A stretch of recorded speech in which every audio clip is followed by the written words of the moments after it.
Slick back. No, no, slick back. That's what I said. Slick back. No, nigga, I'm a pimp named Slick back. Pimp named Slick back. Pimp named, pimp named, pimp named Slick back. Nigga, are you deaf? I'm a pimp named Slick.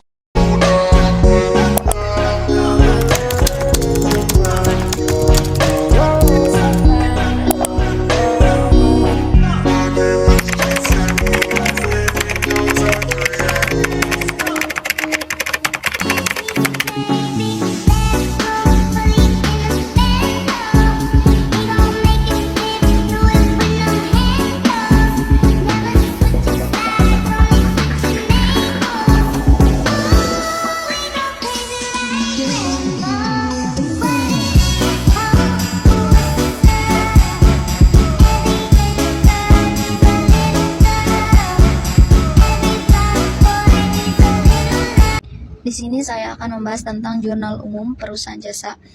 Ini adalah contoh soal dari perusahaan Kat Adinda periode Desember 2015.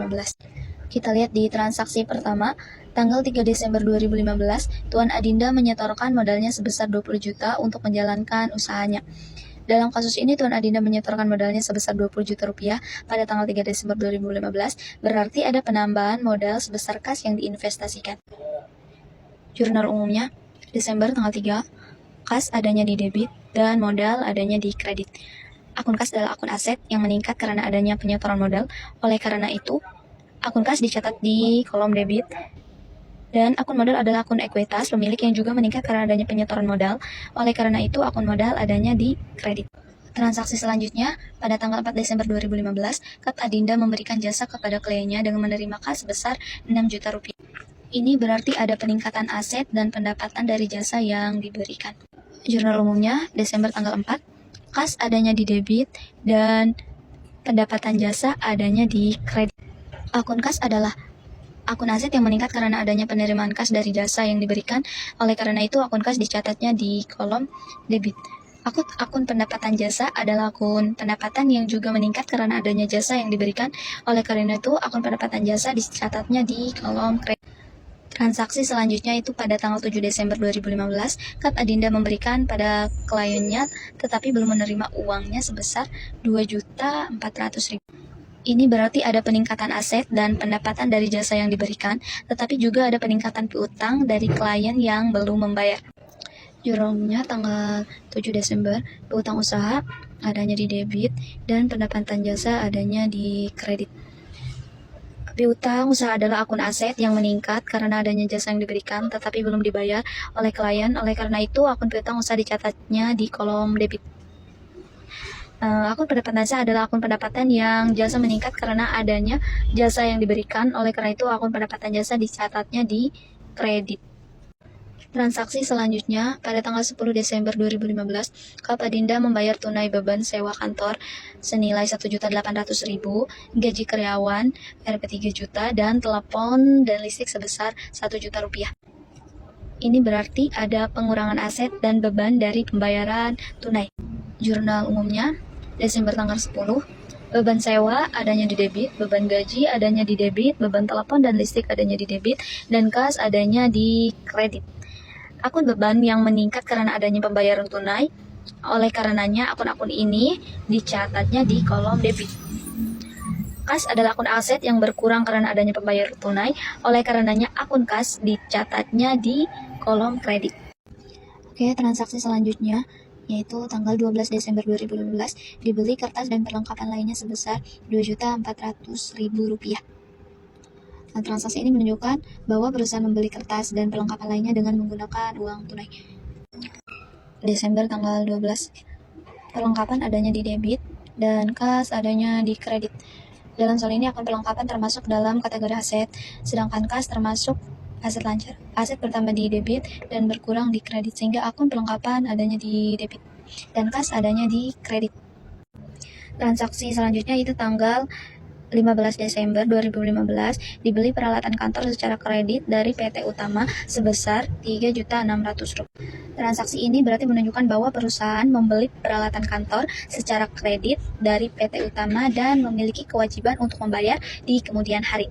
Jurnal pada tanggal 15 Desember, peralatan kantor senilai 3.600.000 adanya di debit dan utang usaha adanya di kredit.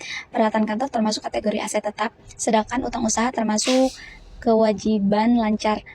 Kewajiban lancar itu bertambah di kredit dan berkurang di debit, sehingga utang usaha adanya di kredit. Transaksi selanjutnya pada tanggal 17 Desember 2015 dibayar premi asuransi untuk jangka waktu 1 tahun sebesar Rp600.000. Jurnal umumnya pada tanggal 17 asuransi dibayar di muka yaitu sebesar Rp600.000 adanya di debit dan kas adanya di kredit. Jurnal ini menunjukkan bahwa perusahaan menggunakan kas sebesar Rp600.000 untuk membayar premi asuransi. Transaksi selanjutnya itu tanggal 20 Desember 2015 dibayar utang dagang kepada PT Utama sebesar Rp2 juta dan iuran kebersihan sebesar Rp150.000. Transaksi ini menunjukkan bahwa perusahaan membayar utang usaha kepada PT Utama dan iuran kebersihan menggunakan uang tunai. Jurnal umumnya, utang usaha adanya di debit, kas adanya di kredit, uang kebersihan adanya di debit, kas adanya di kredit. Transaksi selanjutnya pada tanggal 21 Desember 2015 diterima uang di muka sebesar Rp1.200.000 dari klien. Transaksi ini menunjukkan bahwa perusahaan menerima uang muka dari klien dan memiliki kewajiban untuk memberikan jasa kepada klien di masa depan. Jurnal umumnya pada Desember tanggal 21, kas adanya di debit dan pendapatan diterima di muka adanya di kredit. Karena kas adalah aset lancar, hasilnya bertambah di debit, berkurang di kredit, dan pendapatan terima di muka adalah termasuk kategori kewajiban tidak lancar. Transaksi selanjutnya pada tanggal 24 Desember 2015 diterima uang dari penagihan hutang sebesar Rp800. Ini menunjukkan bahwa perusahaan menerima uang dari penagihan piutang yang sebelumnya belum dibayar oleh pelanggan. Pada tanggal 24, kas adanya di debit dan piutang usaha adanya di. Selanjutnya pada tanggal 31 Desember 2015, Tahun Adinda mengambil uang sebesar Rp2.200.000 untuk kepentingan. Jurnal umumnya, Frave adanya di debit dan kas.